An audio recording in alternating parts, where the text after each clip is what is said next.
उत्तराखंड में मानसून ने दस्तक दे दी है। कुमाऊं के रास्ते से मानसून की एंट्री हुई है। चंपावत के बनबसा में जोरदार बारिश हुई। बनबसा में रात से लेकर सुबह तक कुल 71 mm बारिश रिकॉर्ड की गई है। वहीं बारिश का असर पूरे प्रदेश भर में देखा जा रहा है। मौसम विज्ञान केंद्र के अनुसार आज भी प्रदेश भर में बारिश रहेगी और आज और कल देहरादून, नैनीताल, बागेश्वर, चमोली, रुद्रप्रयाग जिलों में भारी बारिश भी मिल सकती है। मौसम विभाग ने 30 जून से 3 जुलाई तक भारी बारिश का पूर्वानुमान जताया गया है। बिल्कुल, मानसून देखिए कल 27 तारीख को जो है उत्तराखंड में डिक्लेयर कर दिया है।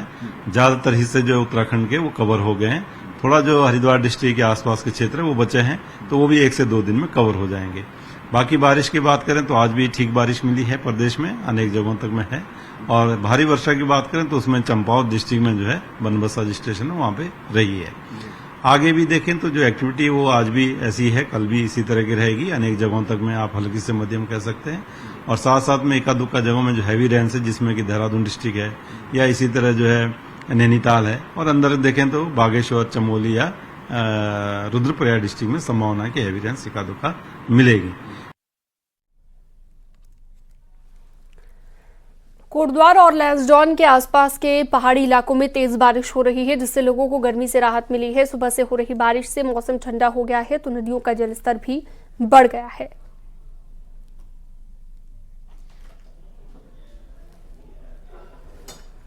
कल रात की बारिश से अल्मोड़ा के रानीधारा रोड में कई जगहों पर घरों में मलबा घुस गया। लोगों ने जैसे तैसे रात काटी और सुबह घरों से अपना मलबा साफ करते नजर आए। लोगों का कहना है कि नगर पालिका और जल संस्थान की लापरवाही की वजह से लोगों के घरों में पानी घुसा है। घरों में पानी घुसा कल रात की बारिश से। देखिए 3 बजे या 2:30 बजे से बरसात शुरू हुई है। हम लोगों को यहाँ पर फोन आया, हम 3:30 बजे मीनू पंत जी के मकान में पहुंचे हैं। इस कदर यहाँ पर पानी आ गया है कि बाल्टियों के हिसाब से पानी भरा है मकान के अंदर। और ये अभी की बात नहीं है, ये लगातार जब से सिविल लाइन बनी है तब से इनके घर के अंदर पानी आ रहा है। और आप देख सकते हैं पूरा वीडियो देखिए। मैं रात के 2 बजे से हम लोग घर में बैठ के यहाँ पे मैं लगातार डीएम सर को कर रही हूँ, मनोज तिवारी और कैलाश शर्मा, सबको मैंने फोन किया, सबके स्विच ऑफ आ रहे हैं।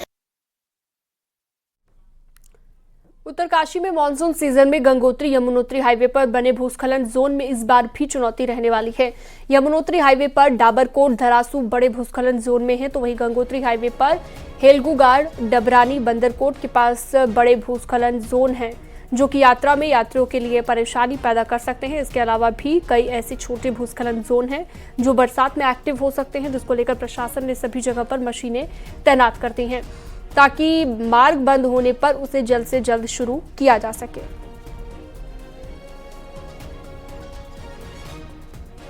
इसमें क्या है कि जैसे आप अपना हुगलू घाट वाला है या डाबरकोट वाला है या बंदरकोट वाला है, ये लैंडस्लाइड जोन है, काफ़ी लंबे समय से एक्टिव है। इसमें हम लोगों ने एक जो machine development plan, heavy machine development plan है, हमारे दोनों यात्रा पॉइंट पर यमुनोत्री वाली में जो NH है और जो BR वाला है, लगभग 50 से 51 लैंडस्लाइड जोन या फिर जहां जहां मलबा आता है वहां हम लोगों ने हैवी मशीन का डेवलपमेंट प्लान फाइनल किया है। आगे बढ़ते हैं और बात कर लेते हैं चारधाम यात्रा की। चारधाम यात्रा मार्ग पर जगह जगह पर स्लाइडिंग जोन परेशानी का सबब बने हुए हैं। कई सालों से इन स्लाइडिंग जोन का ट्रीटमेंट का काम अधर में लटका है। ऐसे में अब बरसात शुरू होते ही फिर से चारधाम यात्रा पर आने वाले श्रद्धालुओं के लिए मुसीबत सामने आ गई है। आपको बता दें कि बद्रीनाथ और केदारनाथ पैदल मार्ग पर कई जगह पर बरसात शुरू होते ही स्लाइडिंग जोन सक्रिय हो जाते हैं, जिससे एक तरफ दुर्घटनाओं का खतरा लगातार बना रहता है।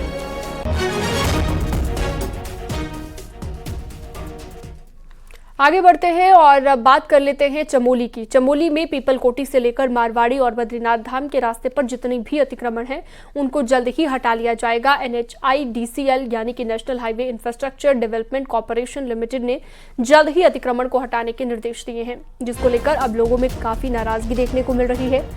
कांग्रेस ने अतिक्रमण को हटाने को लेकर सवाल खड़े किए हैं। कांग्रेस का कहना है कि चारधाम यात्रा में लोग अपनी आजीविका के लिए कारोबार करते हैं, अब उनके कारोबार को उजाड़ा जा रहा है।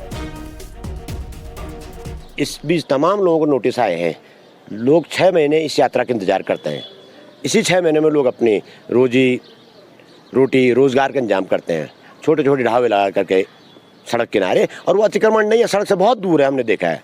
जिन जिन स्थानों पर इन्होंने कहा है सड़क से बहुत दूर ये ढाबे वगैरह टीन शेड बने हुए हैं। नेशनल हाईवे के इर्द गिर्द जितने भी अतिक्रमण किए गए हैं, अब एक बार फिर से उनको हटाने की कवायद शुरू हो चुकी है। बीआरओ को भी अब सख्त निर्देश दिए जा चुके हैं कि जो भी ढाबे नेशनल हाईवे पर पीपल कोटी से लेकर बद्रीनाथ धाम तक बनाए गए हैं उनको बिल्कुल हटा दिया जाए। और आप देखिए इस समय हम मारवाड़ी पुल के पास मौजूद हैं। यहाँ पे भी जो बेरोजगार लोग हैं उन्होंने अपने आजीविका के लिए यहाँ पे काफ़ी ढाबे बनाए हैं और लगातार जब हेमकुंड साहिब और बद्रीनाथ धाम की जो यात्रा चल रही है उस दौरान यहाँ पे लोग अपनी आजीविका के साधन जुटाते हैं। लेकिन एक बार फिर से अतिक्रमण को लेकर सरकार जहाँ एक्शन में दिखाई दे रही है तो वहीं NHIDCL को भी कहा गया है कि आप अपने जो नेशनल हाईवे की तरफ जो भी 7 मीटर से अधिक के दायरे में जो बनाए गए हैं ढाबे उनको बिल्कुल हटा दिया जाए। और अब उसकी कवायद एक बार फिर से तेज होनी शुरू हो गई। हालांकि लोग पहले से ही इसका विरोध करते हुए दिखाई दिए हैं और कई बार इन चीज़ों का विरोध भी हुआ है कि जो लोग यहाँ पे दुकान चला रहे हैं उनकी आर्थिक स्थिति काफ़ी कमज़ोर है, तो ऐसे में उनको केवल 6 माह की यात्रा में काम करने दिया जाए। लेकिन एक बार फिर से अतिक्रमण को लेकर अब शासन प्रशासन एक बार फिर से सख्त दिखाई दे रहा है। नितिन सेमवाल, न्यूज़ 18, मारवाड़ी पुल, जोशीमठ। हरिद्वार के शांतर शाह में नाबालिग लड़की से रेप एंड मर्डर मामले में आज परिजनों से मिले नेता प्रतिपक्ष यशपाल आर्या और पीड़ित परिवार से मुलाकात कर सांत्वना दी। साथ ही परिजनों को हर संभव मदद का आश्वासन दिया गया है। हत्या कर दी जाती है, उसके साथ बलात्कार कर दिया जाता है और सरकार का कोई नुमाइंदा, कोई प्रतिनिधि यहाँ पर संवेदना करने के लिए भी यहाँ मौजूद नहीं है। कोई सुनवाई करने को तैयार नहीं है। स्पष्ट हो चुका है भारतीय जनता पार्टी का जो चाल है, चेहरा है, चरित्र है।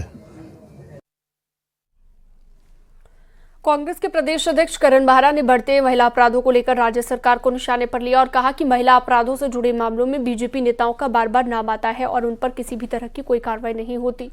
हरिद्वार में नाबालिग लड़की से रेप और हत्या के मामले में भी बीजेपी नेता का नाम सामने आया है। कांग्रेस का अध्यक्ष हूँ, भारतीय जनता पार्टी जो बलेड़ा कांड में एक शब्द नहीं बोली, आदित्य राज के खिलाफ पुतले नहीं जलाती, अंकिता भंडारी केस में अंकिता के वीआईपी के खिलाफ कार्रवाई नहीं करती, वो महिला मोर्चे ने करण मेहरा के पुतले पूरे प्रदेश में जलाई। इससे समझ सकते हैं इनका संगठन और इनकी सरकार की सोच कैसी है। मंगलौर उपचुनाव में कांग्रेस प्रत्याशी काजी निजामुद्दीन ने पुलिस पर आरोप लगाया है कि सुबह शाम सिर्फ उनकी गाड़ियों को चेक किया जा रहा है, जबकि बीजेपी प्रत्याशी की गाड़ी की कोई चेकिंग नहीं होती है। काजी निजामुद्दीन ने इस पर नाराजगी व्यक्त की है। गाड़ियां चेक हो रही हैं, ये सारी पुलिस जबरदस्त पुलिस यहाँ लगा रही है, नाकाबंदी। पीछे बसपा कार्यालय है, उसकी चेक उसको नहीं रोका जाएगा। सेंट्रम होटल में बढ़ाना रुका हुआ है, लाखों रुपए रोज वहाँ खर्च हो रहे हैं, करोड़ों वहाँ से वो खर्च कर रहा है। उसकी कौन चेक कर रहा है? उसकी मुझे सुबह दोपहर शाम मुझे चेक कर रही मेरी गाड़ी, आते जाते मेरी गाड़ी चेक हो रही है यहाँ पर। मंगलौर उपचुनाव में सभी राजनीतिक पार्टियां अपनी जीत के लिए जोर आजमाइश कर रही हैं, लेकिन यहां के मुद्दों और प्रत्याशित लोगों के लिए क्या है जनता की राय, आपको एक रिपोर्ट के जरिए दिखाते हैं।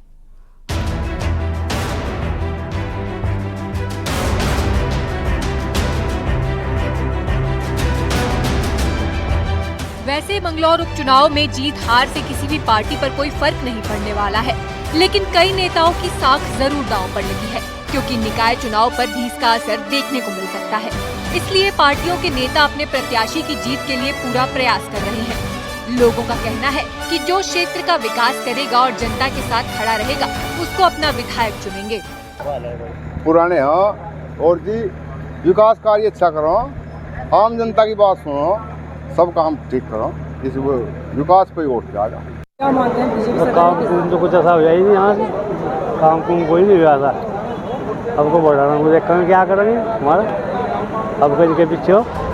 मंगलौर विधानसभा सीट पर करीब 1,19,000 मतदाता है, जिसमें 55% है, साथ ही जाट, गुज्जर और अन्य जातियां शामिल हैं। सड़क, बिजली, पानी के अलावा इस चुनाव में स्थानीय और बाहरी को भी एक मुद्दा बनाया जा रहा है।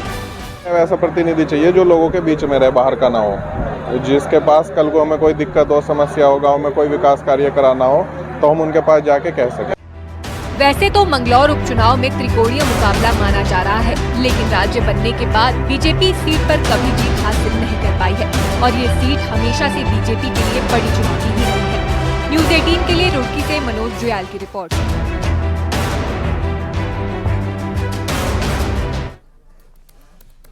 ऋषिकेश में आवारा जानवरों का आतंक बढ़ गया है। सड़कों पर गाय, सांड और खच्चरों का ऐसा आतंक है कि आम लोगों का चलना मुश्किल हो गया है। ऋषिकेश और परशुधाम चौक पर कई खच्चर दौड़ते हुए दिखाई दी, जिससे रास्ते में पैदल चल रहे मां बेटे खच्चरों की चपेट में आ गए और गिर गए। घटना का सीसीटीवी फुटेज भी सामने आ गया है।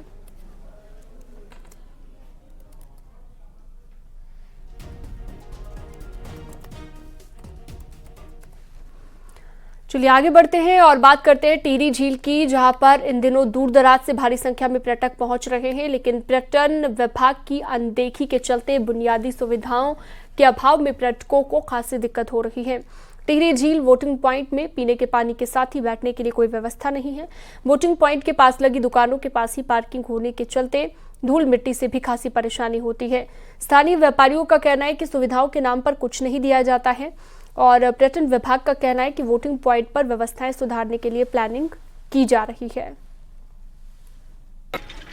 हाँ, धूल मिट्टी काफ़ी उड़ रही है और काम ठीक है वैसे, क्योंकि 2 साल के बाद जो है सीजन आया है तो काम तो सही चल रहा है, लेकिन धूल मिट्टी बहुत ज़्यादा भी देख लीजिए। अभी जितनी दुकानें लगी हैं, आगे से गाड़ियाँ आ रही हैं जा रही है, कोई ये सुविधा नहीं है कि पानी का छिड़काव हो जाए। सुविधाएं तो ऑलमोस्ट क्या है कि क्योंकि पानी जो इतना बड़ी झील है, इसमें क्योंकि जो पानी का लेवल ऊपर नीचे होता है तो उसमें क्या होता है कि उसमें कहीं पे थोड़ा बहुत टूट फूट हो जाती है, तो उसको भी ठीक किया जा रहा है। कॉर्बेट और उसके आसपास के क्षेत्रों में बाघों के साथ इंसान का टकराव बढ़ा है, जिसमें इंसानों के साथ ही बाघों को भी नुकसान पहुंचा है। एक रिपोर्ट देखिए।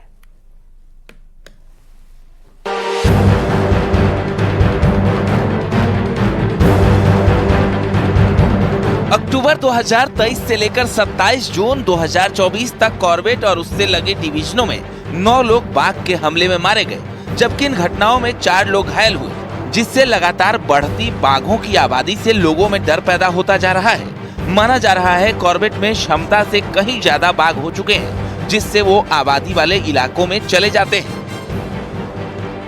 देखिए, जो कॉर्बेट नेशनल पार्क है वहाँ पर उसकी क्षमता से अधिक बाघ हैं और जो वन अधिकारी उनका कहना है कि एक बाघ के लिए जो 20 स्क्वायर किलोमीटर का एरिया है वो सफिशिएंट होता है। तो 1300 वर्ग किलोमीटर का कॉर्बेट पार्क है, तो यहाँ पर 60-70 बाघों को समाने की क्षमता है, लेकिन यहाँ पर पूरे क्षेत्र के अंदर लगभग 250-300 बाघ हैं और यही कारण है कि जो बाघ है वो आबादी के बीच में आ रहे हैं। कॉर्बेट प्रशासन का भी मानना है कि बाघों की संख्या में इजाफा हुआ है। अकेले कॉर्बेट में ही 1288 वर्ग किलोमीटर क्षेत्रफल में 260 बाघ मौजूद हैं। ऐसे में बढ़ते बाघ इससे लगे डिवीजन की ओर रुख करते हैं, जहां उन्हें कई बार आसान शिकार भी मिल जाता है, जबकि रामनगर वन प्रभाग में बाघों की ये संख्या 67 है और तराई वेस्ट फॉरेस्ट डिवीजन में 52 बाघ की मौजूदगी है। पिछले कुछ सालों में कॉर्बेट टाइगर रिजर्व, या अगर हम पूरे उत्तराखंड के परिप्रेक्ष्य में कहें तो गलत नहीं होगा, कि मानव वन्य संघर्ष की घटनाएं कहीं ना कहीं बढ़ी हैं, चाहे वो गुलदार हों, चाहे टाइगर के साथ संघर्ष हो। इसके कई सारे कारण हैं। पहला जो महत्वपूर्ण कारण ये है कि जो टाइगर्स हैं वो फ्रिंज एरिया की तरफ उनका झुकाव और रुझान बढ़ा है, क्योंकि फ्रिंज एरिया में बहुत सारे ऐसे कैटल्स और पशु मौजूद हैं जो इजी प्रे के रूप में टाइगर के अपना भोजन बनाता है और उस कारण से वो बाहर आता है। घटते जंगल और बढ़ते बाघों की संख्या ने वन विभाग के सामने कई चुनौतियां खड़ी कर दी है। ऐसे में इंसान से इनका बढ़ता टकराव रोकने के लिए वन विभाग को और भी कारगर कदम उठाने होंगे, जिससे बाघ और इंसान अपनी हद में आराम से रह सकें। न्यूज़ 18 के लिए रामनगर से गोविंद पाटनी की रिपोर्ट।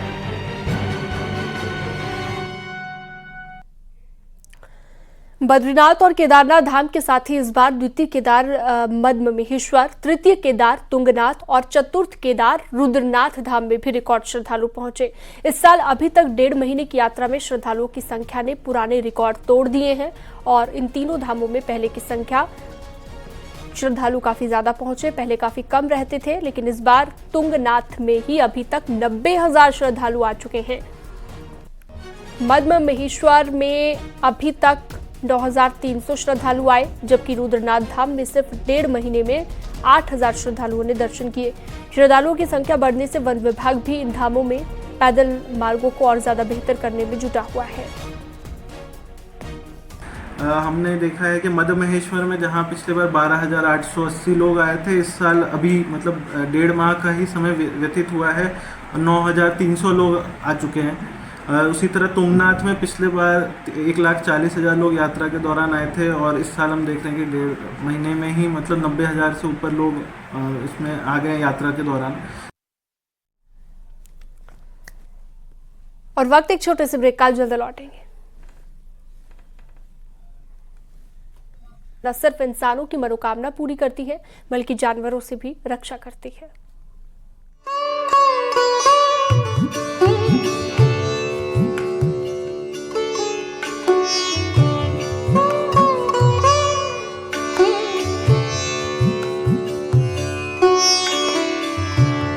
रानीखेत के देवदार और बांज के इन घने जंगलों के बीच एक ऐसी देवी का मंदिर है जिसे झूले पर झूलना पसंद है और ये खुद माँ ने अपने भक्तों के सपनों में आकर बताया। वाकया आज से 700 साल पुराना है, जब तिलखोली गांव के ग्रामीण बाघ और तेंदुए के आतंक से परेशान थे। तभी एक रात एक ग्रामीण के सपने में माँ आई और उन्होंने बताया कि घने जंगल के बीच उनकी प्रतिमा जमीन की गहराइयों में मौजूद है और यहाँ पूजा करने से खूंखार जंगली जानवरों के सारे आतंक रुक जाएंगे। ग्रामीणों ने ऐसा ही किया और खुदाई में माँ की मूर्ति निकली और तभी से इस जगह पर माँ की पूजा अर्चना शुरू हो गई और लगातार यहाँ भक्तों का तांता लगा रहता है। बाकी आस्था यही है कि पहले आई हूँ तो मनोकामना पूरी हुई है, अभी हम दोबारा आए हैं कि मनोकामना पूरी हुई है तो एक घंटी चढ़ा के आते हैं। सुना है मंदिर के बारे में कि मनोकामनाएं पूरी होती है। तो झूला देवी यहाँ माता को झूले में देखा जाता है हमेशा और माँ बढ़िया से अपने दर्शन देती है सभी भक्तों को और सभी की मनोकामनाओं को पूर्ण कराती है। और दूसरा यहाँ पे जिनकी मनोकामनाएं पूर्ण हो जाती हैं उनके लिए होता है कि वो लोग अपनी घंटी चढ़ाते हैं, यहाँ पे घंटी चढ़ा करके माता का आशीर्वाद लेते हैं। मान्यता है ग्रामीणों ने जब 700 साल पहले माँ की आराधना शुरू की तो ग्रामीणों के छोटे छोटे बच्चे बांज के पेड़ों में झूले डालकर झूलने लगे। तभी एक रात फिर माँ एक ग्रामीण के सपने में प्रकट हो गयी। माँ ने खुद भी झूले में झूलने की इच्छा जाहिर की। तभी से माँ की जमीन से निकली प्रतिमा को झूले में बैठा दिया गया और माँ झूला देवी कहलाई। तिलखोली गांव का रहने वाला पंत परिवार सदियों से माँ झूला देवी की सेवा करता आया है और उनके पास माँ की महिमा की अनेकों प्रत्यक्ष कहानियाँ हैं। तो यह मंदिर जो है 700 साल पुराना है और 700 साल से लोगों की इस मंदिर से आस्था जुड़ी हुई है।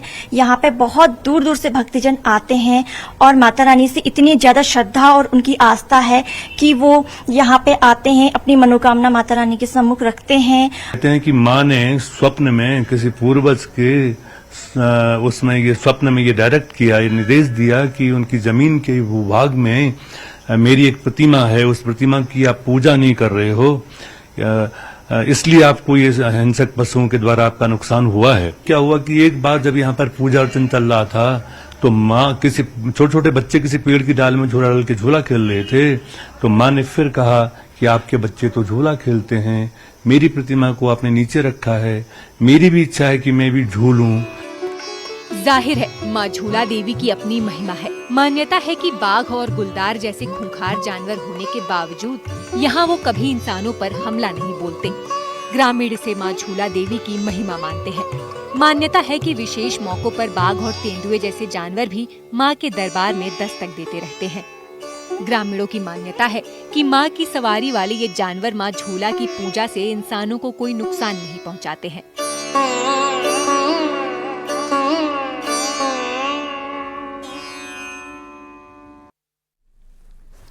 राजस्व और रेगुलर पुलिस के क्षेत्र को लेकर विवाद के चक्कर में कई मामले लटक रहे हैं। हाल ही में पौड़ी के जहेरी खाल इंटर कॉलेज में हुई चोरी का मामला भी ऐसे ही सामने आया। लैंसडौन थाने और राजस्व पुलिस के बीच लटका रहा। हालांकि मामले में एसएसपी पौड़ी के हस्तक्षेप के बाद लैंसडौन पुलिस ने मुकदमा दर्ज कर चोरी का खुलासा किया। मामले में एसएसपी पौड़ी का कहना है कि जिस भी मामले की शिकायत रेगुलर पुलिस के पास आ रही है उसमें तत्काल कार्रवाई के लिए निर्देश दिए जा रहे हैं और आधिकारिक स्तर पर भी जिला प्रशासन के साथ इसकी मॉनिटरिंग की जा रही है।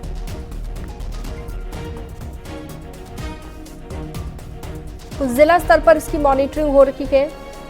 राजस्व और रेगुलर पुलिस में कई मामले ऐसे फंसे हुए हैं जिसे लेकर अब सवाल उठाए जा रहे हैं।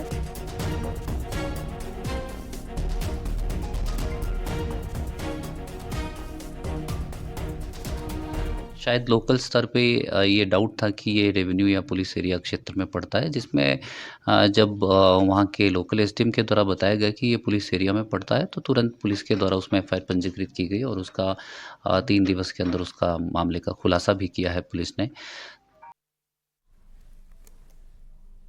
और वक्त एक छोटे से ब्रेक का, जल्द लौटेंगे।